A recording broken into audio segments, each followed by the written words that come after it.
Hello my dear friends, আমি এবং শৈলী আজকে বিয়ে করব। এখন এখানেই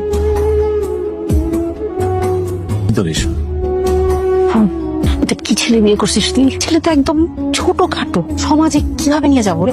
সুমন ভাইয়ের ছেলে সালমানের সাথে যদি বিয়েটা হয়তো কত ভালো হয়তো, চিন্তা করছিস? ছেলে কয় টাকা স্যালারি পায় বলতো? নাইলে 50,000 টাকা। আমার সংসার আমি ঠিক মতোই চলতে পারবো, তোমার আসলে ভাবতে হবে না। আমি খুব লাকি, তোর মতো একটা ছেলে আমার জীবনে পেয়েছি। লাকি না ফাঁকি, সময় আসলে এটার বাবা। তুমি ওর সাথে এভাবে কথা বলছো কেন? ও যদি শুভর সাথে ভালো থাকে থাক না, সমস্যা কোথায়? হ্যাঁ মা, তুমি শুধু শুধু এত টেনশন করো। আমরা খুব ভালো আছি, ও যা ইনকাম করে সেগুলো দিয়ে আমাদের সংসার খুব ভালো মতো চলতেছে। তো কোনো টেনশন করো না। তোমার কি মুড অফ? কোন সাহস আমাকে টাচ করো? লজ্জা করে না তোর? আমি কি করছি করছিস তুই, বুঝতেছিস না? বিশ্বাস করো, আমি না যাইতে চাইনি, আমি তো বাধ্য হয়েছি, পরে চলে গেছি। বিশ্বাস করো, আমি আর কখনোই যাবো না। এসব পার্টিটাতে সব বাদ, আমি তোমাকে ছুঁয়ে এই ধরবি না তুই আমাকে।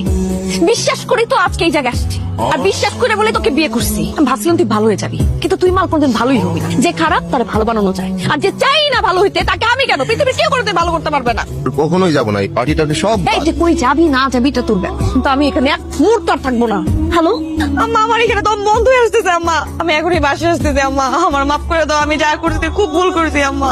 না, আমি বিশ্বাস করো, বিশ্বাস, আমি এই, সরি। তুমি এখানে আসছো কেন?